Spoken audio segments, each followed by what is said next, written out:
नमस्कार दोस्तों, स्वागत है आपका हमारे ओनली शिक्षा के यूट्यूब चैनल में। डेट है आज की 9 नवंबर 2020 और ये है हमारे द हिंदू एडिटोरियल्स का अनाउंसमेंट। सो देखते हैं कि आज हमको द हिंदू में कौन से आर्टिकल्स को डिस्कस करना है। वैसे तो आज आर्टिकल्स कोई ज़्यादा खास नहीं आए हैं, लेकिन यहाँ पे 3 छोटे छोटे आर्टिकल्स हैं यूपीएससी के लिए जिन्हें हम डिस्कस करेंगे। यहाँ पे जो फर्स्ट आर्टिकल है उसका नाम है strategic comfort with the Maldives. इस आर्टिकल कंटेस्ट है इंडिया मालदीव्स रिलेशन।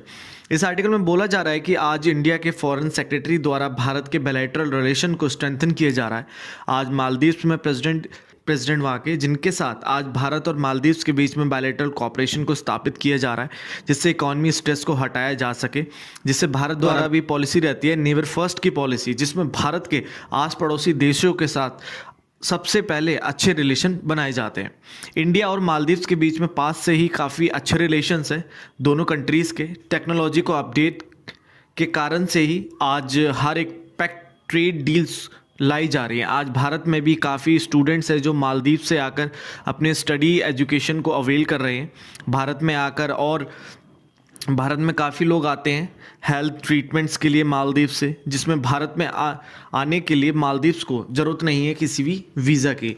मालदीव भी एक काफ़ी अच्छा टूरिस्ट प्लेस है, जो कंट्री है जो टूरिज़्म के लिए ज़्यादा माना जाता है। और मालदीव एक काफ़ी टूरिज़्म कंट्री है और जॉब वर्किंग प्लेसेस है जहाँ पर काफ़ी इंडियंस द्वारा अप्रोच दी जाती है। और भारत द्वारा भी मालदीव्स के साथ एक्सपोर्ट किया जाता है, जिसमें एसेंशियल प्रोडक्ट्स पर कोई बैन नहीं होता है। भारत द्वारा पास से ही काफ़ी सपोर्ट दिया जाता है मालदीव्स को। जब जब मालदीव्स पर कोई क्राइसिस आया है, जैसे पास्ट में जब 1988 में प्रेसिडेंट मोमन अब्दुल गयोम के खिलाफ हायर्ड सोल्जर्स को हायर्ड किया गया था, प्रोफेशनल सोल्जर्स को, उस समय पर काफ़ी वायलेंस था, जिसमें भारत द्वारा अपने पैराट्रूपर्स नेवी वेजल्स को भेजकर वहाँ मालदीव्स में वायलेंस को ख़त्म करने के लिए ऑपरेशन कैक्टस को चलाया गया था। ऐसे काफ़ी डिस्ट्रेस इंसिडेंट हुए पास्ट में, जैसे 2004 में सुनामी आने से और ड्रिंकिंग वाटर का ना होने से क्राइसिस आना, जिसमें इंडिया द्वारा ही एड दी गई थी मालदीव्स में। आज कोविड-19 की महामारी से डिस्ट्रप्शन के बावजूद भी इंडिया द्वारा $250 मिलियन की एड दी गई, जिसके साथ साथ मेडिकल सप्लाईज पहुंचाई गई मालदीव्स में, जिसके लिए न्यू शिपमेंट्स लाए गए इंडिया द्वारा। एयर ट्रेवल्स भी एयर रूट से भी एड पहुंचाई गई साउथ एशिया में मालदीव्स के लिए। इंडिया काफ़ी महत्वपूर्ण है मालदीव्स के लिए। आगे बोला जाता है कि जब मालदीव्स में वाटर क्राइसिस आया था, उस समय पर प्रेसिडेंट थे अब्दुल्ला यामीन। उस समय पर भारत के रिलेशन कुछ ज़्यादा अच्छे नहीं थे। उसके बाद भी इंडिया द्वारा एड दी गई थी मालदीव्स को, और अभी करंट में यामीन कैंप को लॉन्च किया गया है मालदीव्स में, जिससे इंडिया को रिमूव किया जाए मालदीव से। उस कैंपेन द्वारा किया जा रहा है इंडिया के अगेंस्ट में, जिससे मालदीव्स को एक बड़ी फंडिंग प्राप्त होती है डेवलपमेंट्स के लिए, वहाँ के इंफ्रास्ट्रक्चर पर। अभी मालदीव्स के पास इंडिया के गिफ्टेड किए गए 2 हेलीकॉप्टर्स हैं और ऑपरेशन मिलिट्री पर्सनल्स भी हैं, जिन्हें वापस देने की बात बोली जा रही है। और वहाँ के यमीन कैंप के प्रोटेस्टर द्वारा मांग की जा रही है यमीन को रिलीज़ करने की, जिन्हें जेल दी गई थी मनी लॉन्ड्रिंग के संबंधित केस में। आज मालदीव द्वारा भारत के उस सपोर्ट एड को बुलाया जा रहा है जो एड उन्हें पास्ट में दी गई थी वाटर क्राइसिस के समय पर और कोविड-19 के समय पर, आज मेडिसिन देकर, जिससे यमीन के सपोर्टर्स को भी एक एड प्राप्त हुई थी क्राइसिस के समय पर। लेकिन यमीन के समय में वे ज़्यादातर चाइना पर ही ज़्यादा विश्वास करते थे, इंडिया पर कम। लेकिन आज सोली के एडमिनिस्ट्रेशन से इंडिया चाइना दोनों के साथ रिलेशंस को बनाया जा रहा है। अंत में बोला जाता है कि आज इंडिया को मालदीव्स में हो रहे प्रोटेस्ट पर कंसर्न करना चाहिए, और मिस्टर सोली की ruling Maldivian democratic party government पर भी, क्योंकि मिस्टर मोहम्मद नशीद जो वहाँ पर फर्स्ट प्रेसिडेंट इलेक्टेड किए गए थे, जो आज पार्लियामेंट स्पीकर हैं, जो एक पार्टी के हेड भी हैं, जिनके द्वारा मिस्टर सोली को प्रेसिडेंट कैंडिडेट के लिए सपोर्ट दिया गया था 2018 में।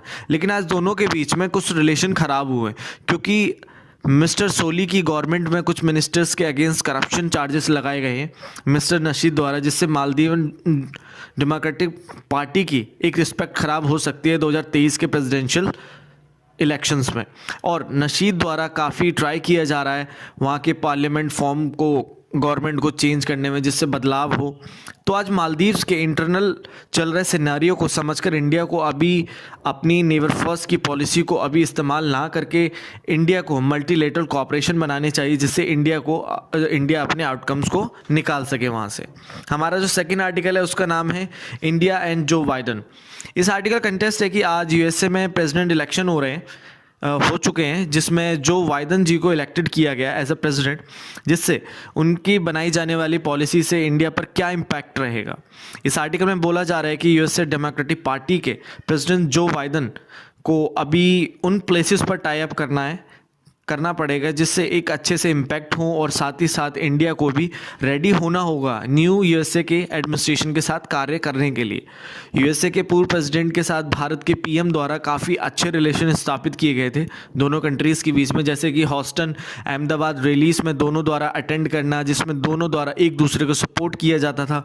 और अभी अभी यूएसए में इलेक्शन होने से पहले दोनों देशों के एक्सटर्नल अफेयर मिनिस्टर और सीनियर मिनिस्टर्स के बीच 2+2 मीटिंग्स को लाया गया। लेकिन जिस मीटिंग के लिए जो बाइडन के फॉरेन अफेयर कमेटी के साथ मीटिंग के लिए इंडिया द्वारा मना कर दिया गया था, लेकिन आज ये प्रेसिडेंट इलेक्शन डोनाल्ड ट्रंप हार चुके हैं।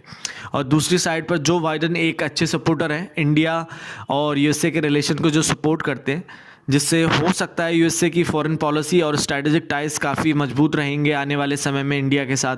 लेकिन आज जो बाइडन द्वारा फॉरेन पॉलिसी से पहले अभी कोविड की महामारी पर ध्यान दिया जाएगा, जिससे यूएसए की एयर को नॉर्मल बनाया जा सके, और उनके द्वारा कुछ पॉलिसीज़ लाई जाएंगी जिससे ट्रंप एरा के पॉलिसीज़ को ख़त्म किया जाए, मीन्स उन्हें रिवर्स किया जा सके। जैसे हो सकता है कि यूएसए जो पेरिस एग्रीमेंट से अभी बाहर आ चुका है डोनाल्ड ट्रंप के राज्य में, शायद जो बाइडन के आने से यूएसए दोबारा पेरिस एग्रीमेंट में आ जाए, ईरान न्यूक्लियर डील्स में शामिल हो। लेकिन जो बाइडन द्वारा भी अफगान को छोड़ने की बात बोली जाती है, जो ट्रंप द्वारा भी कही जाती थी ट्रंप एडमिनिस्ट्रेशन में। चाइना के साथ रिलेशन काफ़ी बिगड़े थे ट्रंप एडमिनिस्ट्रेशन में, लेकिन जो बाइडन द्वारा कम है चाइना के खिलाफ रेवेलरी, जो शायद अपने आप को पीछे रखेंगे चाइना के साथ रेवेलरी करने में। जो बाइडन द्वारा भारत के Jammu and Kashmir issue, CAA जैसे इश्यूज़ पर ज़्यादा ध्यान दिया जाता है, जिन्होंने काफ़ी आशंका और निंदा जताई थी 2020 जून में, जो शायद इस पर आगे भारत के साथ इन पर सवाल जवाब हो सकते हैं भारत और यूएसए के बीच में।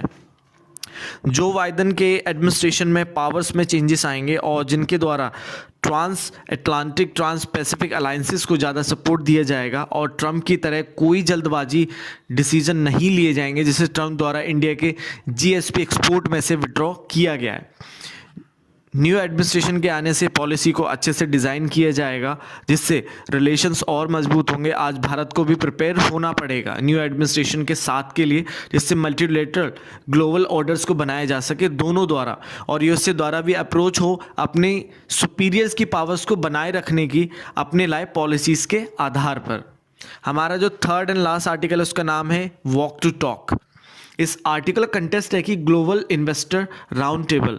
आज भारत के पीएम द्वारा ग्लोबल इन्वेस्टर राउंड टेबल को संबोधित किया गया, जिसमें उनके द्वारा भारत में निवेश करने की प्रस्ताव रखी गई सामने, जिसमें भारत आज एक ऐसा प्लेस है जहां पर पीएम द्वारा दर्शाया गया जहां पर सभी रिसोर्सेज अवेलेबल हैं, जो उन इंडस्ट्रीज़ को बदले में लंबे समय तक अपने इन्वेस्टमेंट को वापस पाने का दावा करते हैं, जहाँ पर डेमोक्रेसी है, स्टेबिलिटी है, जहाँ पर डेवलपमेंट की जा रही है भारत में ग्रीन एनर्जी द्वारा, जिसमें बेनिफिट होगा फॉरेन इन्वेस्टर्स को।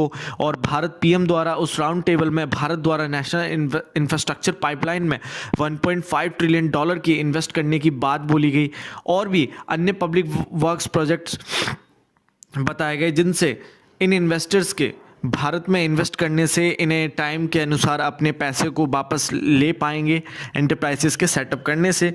लेकिन आज भारत की सिचुएशन इतनी भी अच्छी नहीं है जितनी दिखाई गई। जैसे आरबीआई द्वारा मॉनेटरी पॉलिसी रिपोर्ट को निकाला गया, जिसमें भारत की इन्वेस्टमेंट में बहुत बड़ी गिरावट आई है इस कोविड के आने से, और जो फिक्स इन्वेस्टमेंट है वो पहले से हाफ हो गई है फर्स्ट क्वार्टर से ही, जिसकी वजह से कंजप्शन डिमांड काफ़ी कम हो गई है, और जिससे इंडस्ट्रीज़ में स्ट्रेस आ गया है, जिससे एक इंडस्ट्री की क्षमता पहले से काफ़ी कम हुई है बोरो करने की, इन्वेस्ट करने की आरबीआई के अनुसार।